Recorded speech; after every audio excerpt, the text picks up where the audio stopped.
Welcome students, स्वागत है आपका smart study hub YouTube channel पे।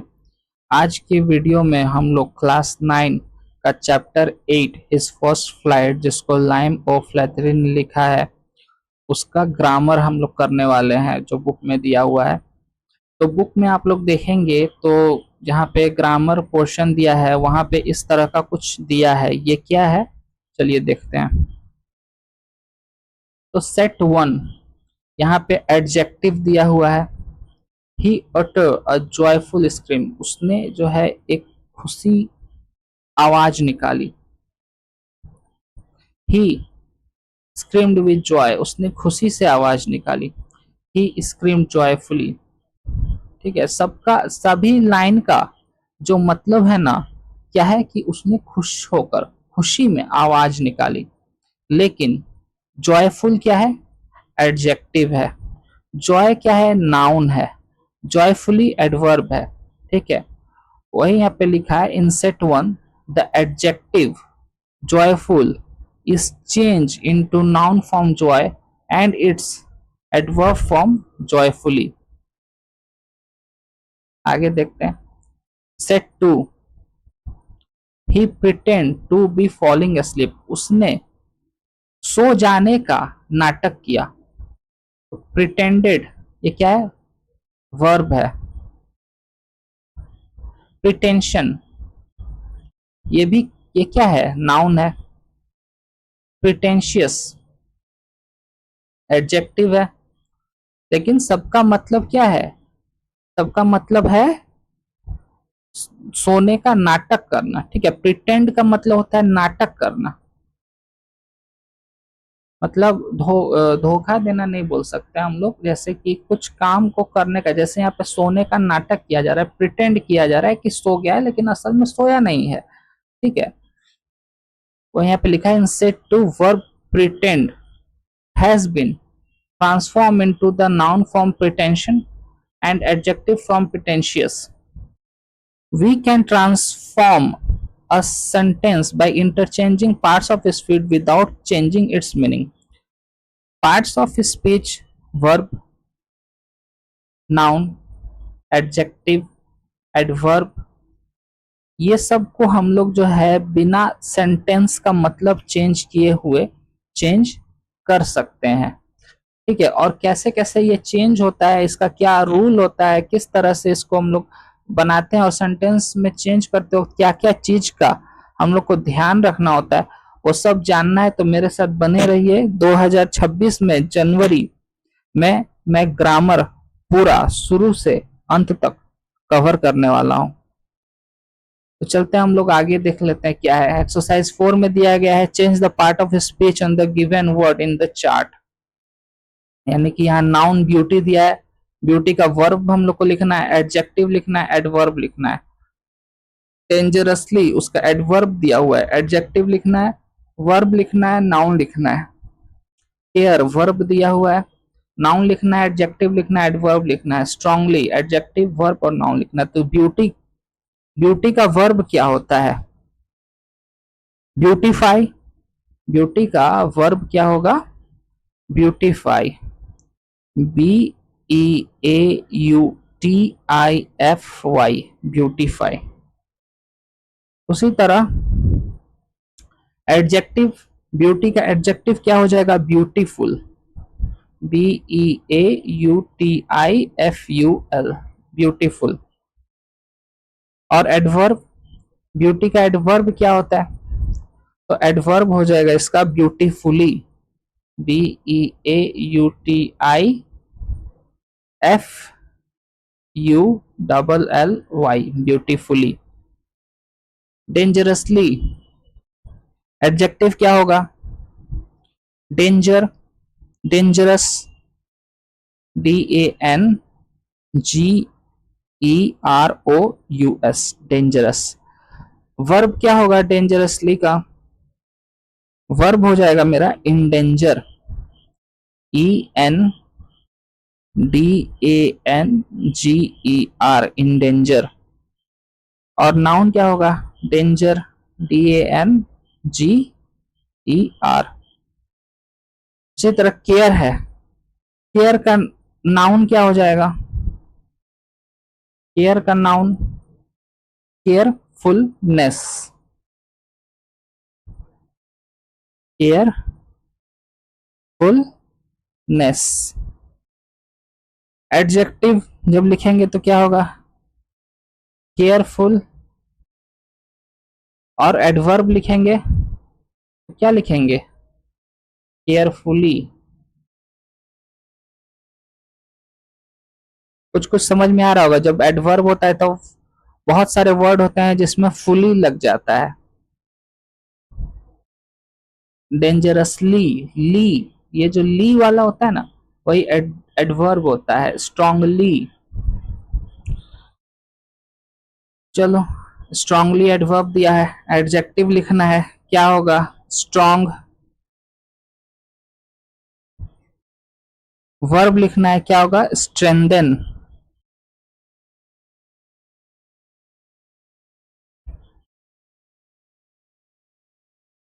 जी, स्ट्रेंथन का स्पेलिंग गलत हुआ। GSTRENGTHEN, ठीक तो है। नाउन स्ट्रेंथ, STREN,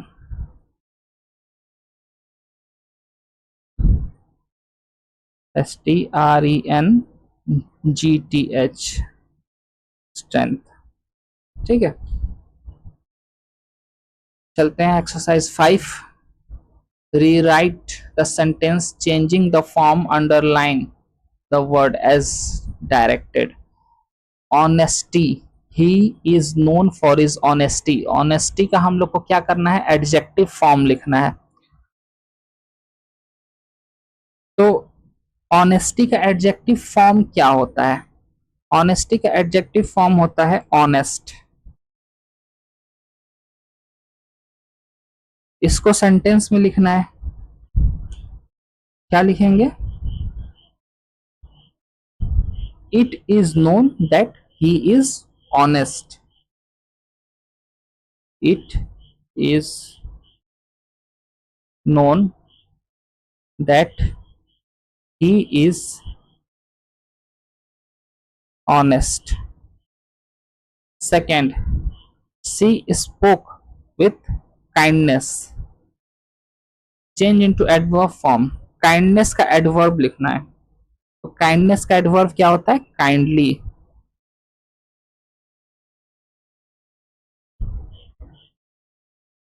सेंटेंस में यूज करेंगे, क्या लिखेंगे? सी स्पोक काइंडली, विथ हट जाएगा, she spoke kindly. Next, the sun shone brightly, change into noun form. Brightly का नाउन फॉर्म लिखना है, तो ब्राइटली का नाउन फॉर्म क्या होता है? Brightness, brightness. ठीक है, the sun shown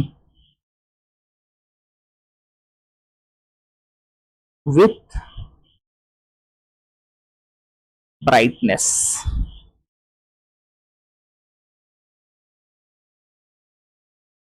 next, she gave a wise judgement. Judgement का वर्ब लिखना है।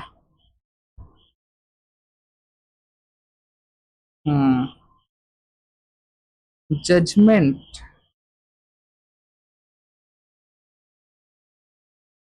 जजमेंट का हम लोग को वर्ब लिखना है ना, तो इसको कैसे लिखेंगे हम लोग? She judged wisely. ठीक है, JUDGED,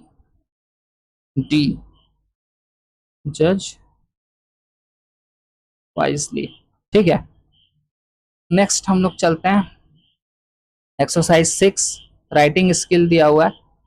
right a paragraph with in 100 word on the water cycle using following chart.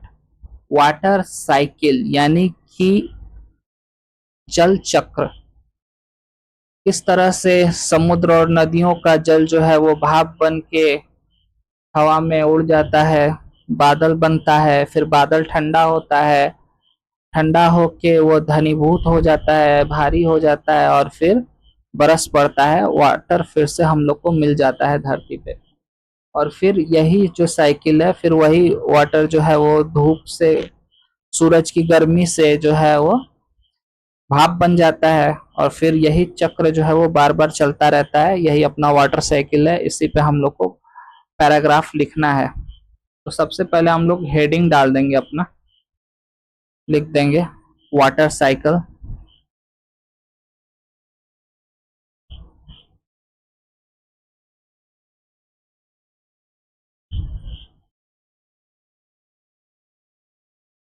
Heading डाल दिया। लिखेंगे water cycle,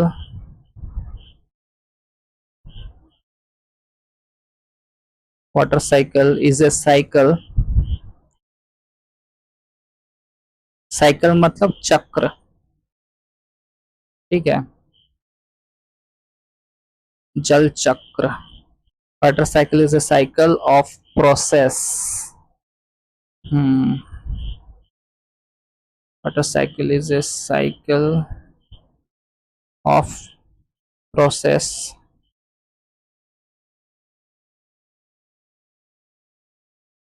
by which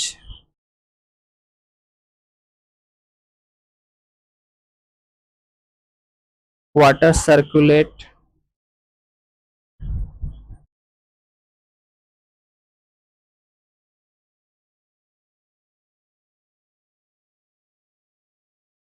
pen का कलर चेंज कर लेता हूँ, क्या रखूँ, ब्लू रख लेता हूँ। सर्कुलेट्स बिटवीन, ये तो और नहीं दिख रहा है, डीप ग्रीन ठीक रहेगा, between the earth ocean, between the earth ocean, atmosphere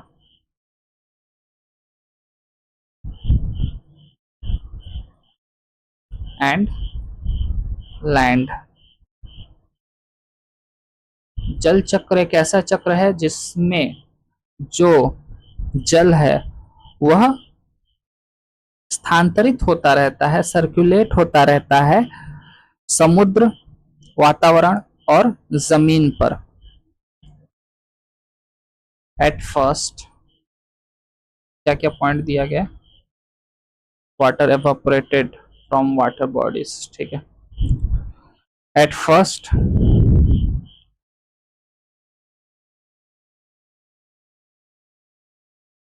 the water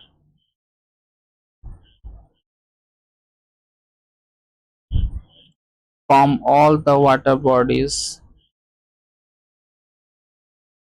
all the water bodies is evaporated, evaporated, evaporates,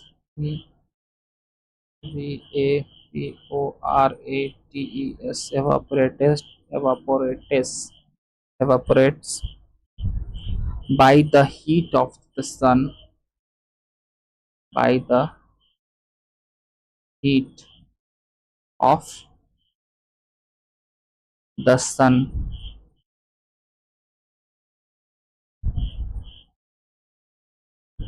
फिर आगे उसने क्या बोला है, rises as vapor get heavier,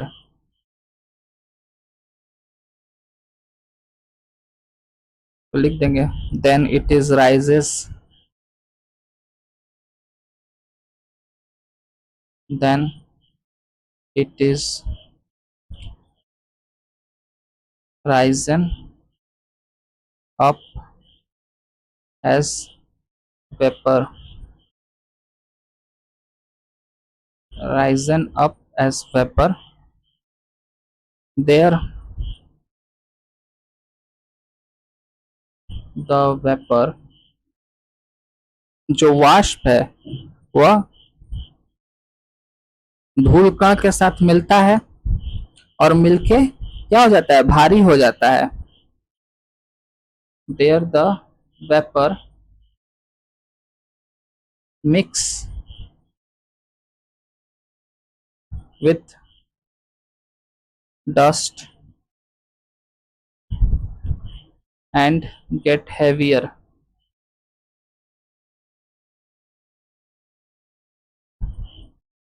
HEAVIER, heavier. Next क्या बोला, gets heavier, condense form cloud. आगे क्या लिखना होगा कि वो घनीभूत हो जाता है और जिससे बादल बन जाते हैं। Next, it is cooled, COLLED, cooled and get condensed.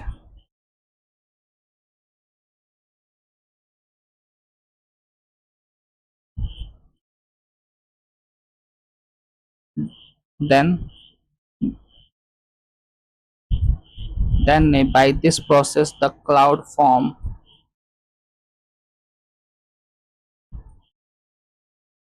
By this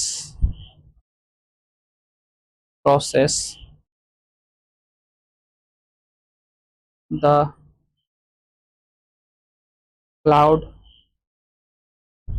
formed, और इस प्रक्रिया से बादल तैयार होते हैं।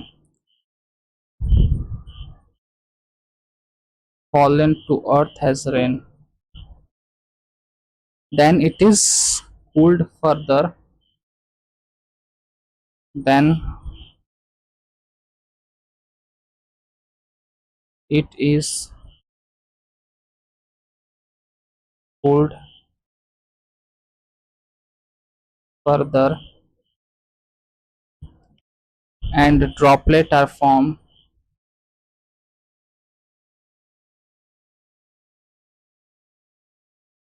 Droplets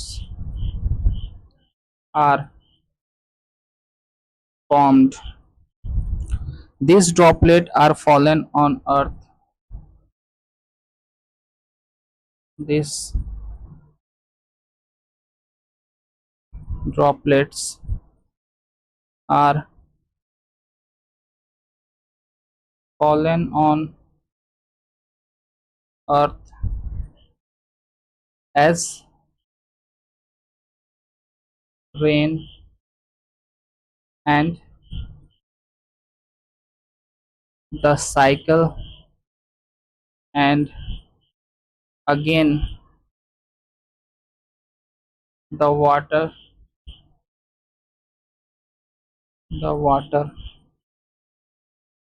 get heat up and evaporates,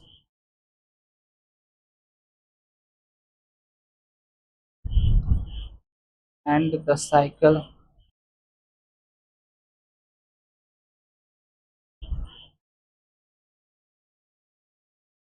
of rain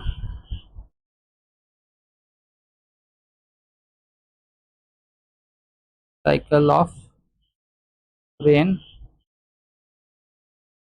goes on। ठीक है, और इस तरह से यह क्रम जो है वो चलता रहता है। तो एक बार पढ़ के समझ लेते हैं। Water cycle is a cycle of process by which water circulate between the earth, ocean, atmosphere and land। तो जल चक्र एक इस प्रकार का चक्र है जिसके माध्यम से जल का स्थानांतरण वातावरण, समुद्रों और जमीन पर होता रहता है। सबसे पहले at first the water form all the water bodies is evaporates by the heat of the sun। सबसे पहले सभी नदियों और समुद्रों का, यानी कि इसको हम लोग कह सकते हैं जलाशय नहीं, नदी और समुद्र ठीक है। सभी नदी और समुद्रों का जो जल है वह सूर्य के गर्मी से गर्म होकर वाष्प में बदल जाता है। Then it is risen up as a vapour, फिर वह भाप बनकर, वाष्प बनकर जो है वो ऊपर की ओर उठने लगता है। There the vapour mixed with dust and get heavier, जहाँ पे वह वाष्प धूल कणों के साथ मिलकर भारी हो जाता है।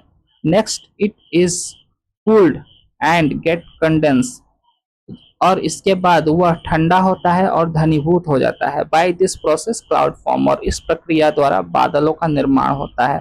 Then it is cooled further and droplet are formed, और अब ये और भी ज्यादा ठंडे हो जाते हैं और इनमें जल की बूंदों का निर्माण होता है। This droplet are fallen on the earth as rain, और यही जल की बूंदें पृथ्वी पर बारिश के रूप में गिरती हैं। And again the water gets heat up and evaporates, और फिर से जो यह जल है, जो वर्षा का जल है, वह दोबारा से सूर्य के गर्मी से गर्म हो जाता है और वाष्प बन जाता है। And cycle of rain goes on, और जिस तरह से जल चक्र दोबारा से चलने लगता है। तो ये था हम लोग का पैराग्राफ। ठीक है, आगे देखते हैं एक्सरसाइज 7 में क्या दिया गया है। समरी लिखना है। तो सबसे पहले हम लोग को ये पैसेज जो है 100 वर्ड में हम लोग को समरी लिखना है। तो पूरा ये पैसेज जो 206 वर्ड का पैसेज है उसको हम लोग को समझना पड़ेगा कि इसमें कहा क्या जा रहा है। तो लिखा है communication is part of our everyday life. Communication यानी कि बातचीत करना, ठीक है, एक दूसरे से बातचीत करना, यह हमारे जिंदगी का, हमारे एवरीडे लाइफ का, प्रतिदिन की जिंदगी का हिस्सा है। We greet one another, smile और frown depending on our mood. हम लोग एक दूसरे को धन्यवाद देते हैं, मुस्कुराते हैं, हमारे अपने स्वभाव के अनुसार, जैसा हम लोग का उस समय पे मूड रहता है। एनिमल्स टू कम्युनिकेट, यहाँ तक कि जानवर भी एक दूसरे के साथ बातचीत करते हैं। Just like us, interaction among animal can be both verbal and non verbal. ठीक हमारी तरह जानवरों के बीच भी जो बातचीत है वह शब्दों के द्वारा और बिना शब्दों के द्वारा भी होती रहती है। यानी बिना शब्दों के द्वारा मतलब इशारों से।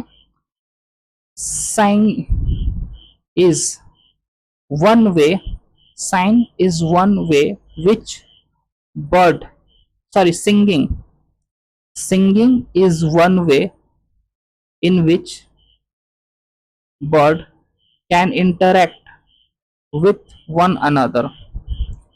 सिंगिंग यानी गाना गाकर, गाना गाना एक ऐसा माध्यम है जिससे पक्षी एक दूसरे से बात करते हैं। Male blackbird often use their melodious song to catch attention of another blackbird. Blackbird, male blackbird जो है एक ऐसा पक्षी है जो कि बहुत ही सुरीला गाना गाता है जिससे कि वह दूसरे ब्लैकबर्ड पक्षियों का ध्यान अपनी तरफ खींच सके। These songs are usually rich in notes encoding various kind of message। इन गानों में मुख्य रूप से संकेत और खास तरह के मैसेज जो है वो छुपाए हुए रहते हैं। संदेश जो है वो एक प्रकार का संदेश जो है वो छुपाया रहता है इन गानों में, जिसको सिर्फ ब्लैकबर्ड पक्षी समझ सकता है। Songs are also used to keep off other bird from their territory, usually a place where they dwell। जो ब्लैकबर्ड पक्षियों का गाना है वह क्या होता है, दूसरे पक्षियों को उनके जो सीमा है उससे दूर रखने का भी काम करता है, खासकर जहां पे वह रहते हैं। Large mammal in the ocean sink to according to the adventurous sailor. तो जो जहाजी होते हैं, जो रोमांचक जहाजी होते हैं, उनके अनुसार समुद्र में रहने वाले भी प्राणी वह गाना गाते हैं। Enormous whale groan and grunt while smaller dolphin and porpoise whistle and click। जो बड़े बड़े वेल होते हैं वो ग्रोन और ग्रंट करते हैं, यानी कि एक तरह की आवाज होती है ये वो निकालते हैं। और जो छोटे डॉल्फिन होते हैं वह सीटी बजाते हैं, ठीक है, क्लिक करते हैं। These sounds are surprisingly received by other meat as far as several hundred kilometer away। तो ये जो सब आवाजें हैं यह दूसरे जो उनके मेट्स होते हैं यानी कि दोस्त बंधु होते हैं वो बहुत ही दूर से 100 किलोमीटर दूर से भी जो है वो सुन लेते हैं। Besides singing, body language also form a large part of animal body language also form a large part of animal communication mode। तो जो जानवरों का बात करने का जो तरीका है वह गाना गाने के अलावा उनका बॉडी लैंग्वेज भी है। Dominant hyenas exhibit their power by raising the fur hackles on their neck and shoulders, while the submissive one is normally surrendered to the powerful parties by crouching their head low and curling their hips a little, revealing their teeth in friendly smile। जो जो hyenas हैं, ठीक है, hyenas एक तरह का जानवर होता है। तो हाइना जो डोमिनेटिंग यानी कि जो पावरफुल हाइना है, दो हाइना में एक एक डोमिनेटिंग होगा, एक सबमिसिव होगा। दोनों में से एक ताकतवर होगा ज्यादा, एक कम ताकतवर होगा। जो ज्यादा ताकतवर होगा वो डोमिनेटिंग होगा, जो कम ताकतवर होगा वो सबमिसिव होगा। तो जो डोमिनेटिंग हाइना है वह अपना फर और हैकल अपने गर्दन के ऊपर और कंधों को जो है वो उठाकर दर्शाता है अपनी शक्ति को, जबकि जो दूसरा कमजोर है वह अपने को दिखाता है सरेंडर के रूप में, अपने सिर को नीचे झुका के। Revealing there teeth in friendly smile, और जो है वह अपने दांत दिखाता है फ्रेंडली स्माइल करते हुए दूसरे हाइनास को। Inspect such as wasp armed with the poisonous bites or sting usually have brightly painted bodies to remind other predators of their power। इस लाइन का मतलब है कि जो कांटे होते हैं, जहरीले कांटे, और ततैया, ततैया एक तरह का कीड़ा होता है जो उड़ता रहता है तो डंक मार देता है वो, ठीक है। तो जो ततैया होता है वो भी अपने शरीर को जो है वो चमकीले रंग से रंग लेते हैं दूसरे जानवरों को अपनी ताकत याद दिलाने के लिए, कि अगर तुम हमसे पंगा लोगे तो तुमको जो है वो डंक मार देंगे, ठीक है। इस चीज को याद दिलाने के लिए वह जो ततैया होता है वो अपने शरीर को चमकीले रंग से रंग लेता है। तो ये था हम लोग का ये 206 वर्ड का पूरा पैसेज। अब हम लोग इसका समरी लिखते हैं। तो इसका समरी जो है वो लिखना है, ठीक है।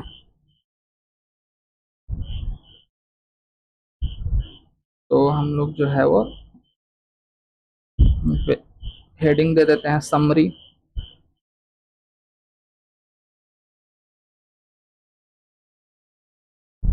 और लिखना स्टार्ट करते हैं। like a human, ये नहीं सिर्फ like human,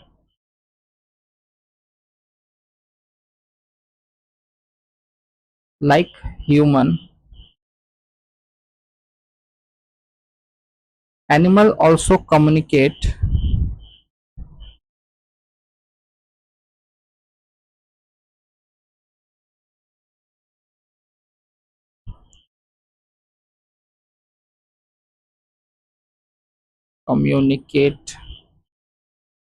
by verbal or non-verbal ways, by verbal or non-verbal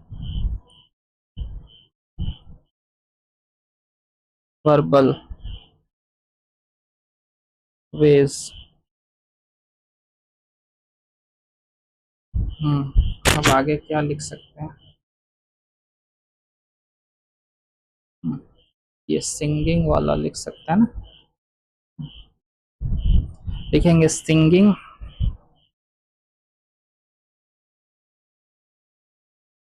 is an singing is an interactive,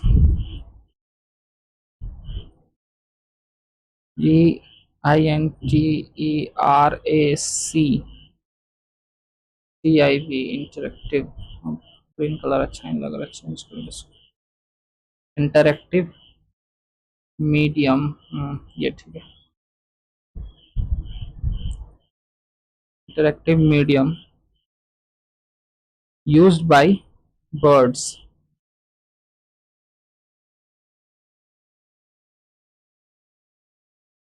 used by birds to seek others attention,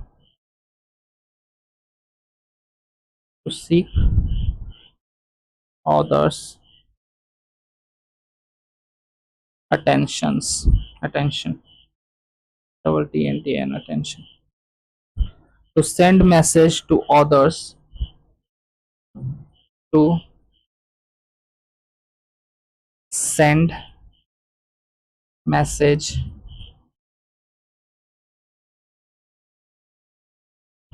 to other others, and to keep other bird away, and to keep other birds away from their own territory, from their own territory.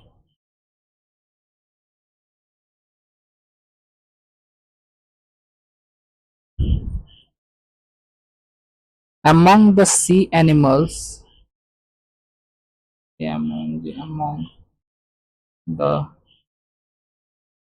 sea animals, whales, dolphin,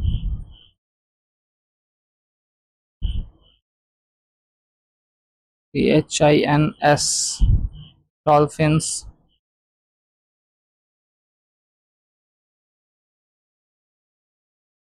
por porpoise, PORPOS, PORPOISES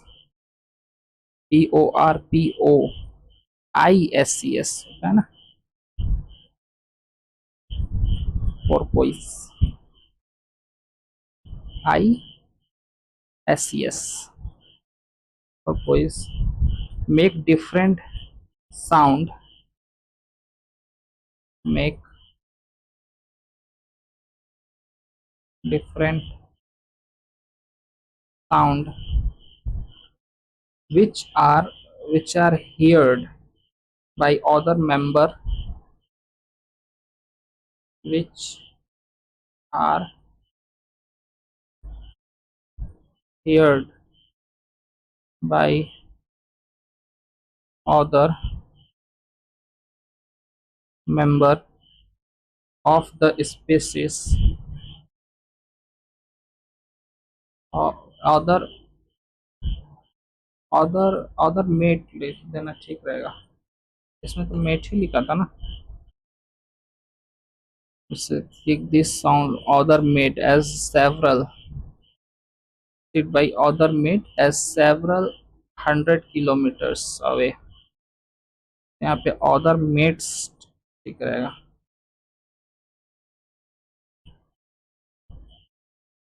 other mates other mates क्या लिख सकते हैं,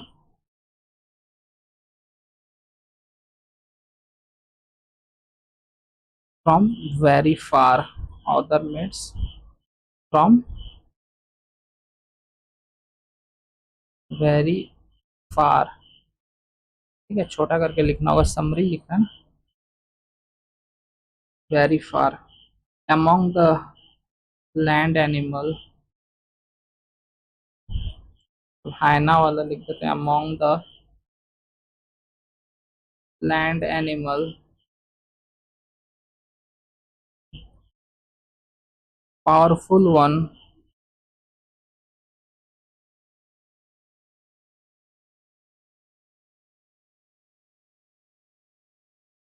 shows their power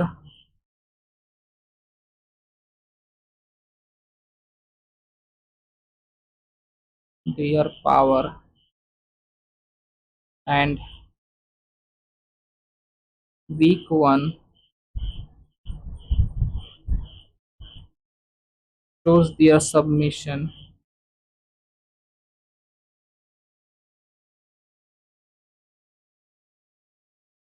submission shows their submission by their body language, by their body language। अब insect वाला B वाला तो उसको कैसे लिखेंगे, क्या लिखा था उसमें, insects such as wasp arm their poisonous bite or sting usually have brightly painted bodies to remind other predators of their power।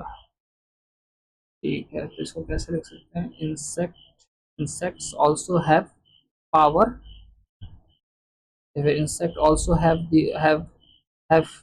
feature to show their power, हाँ, insects also have feature to show their power।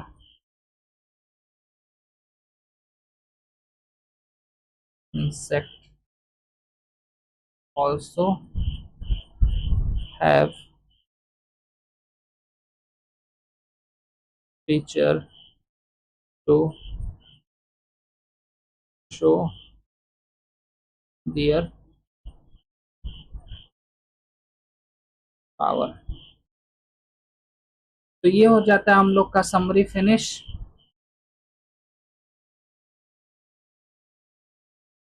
Okay, तो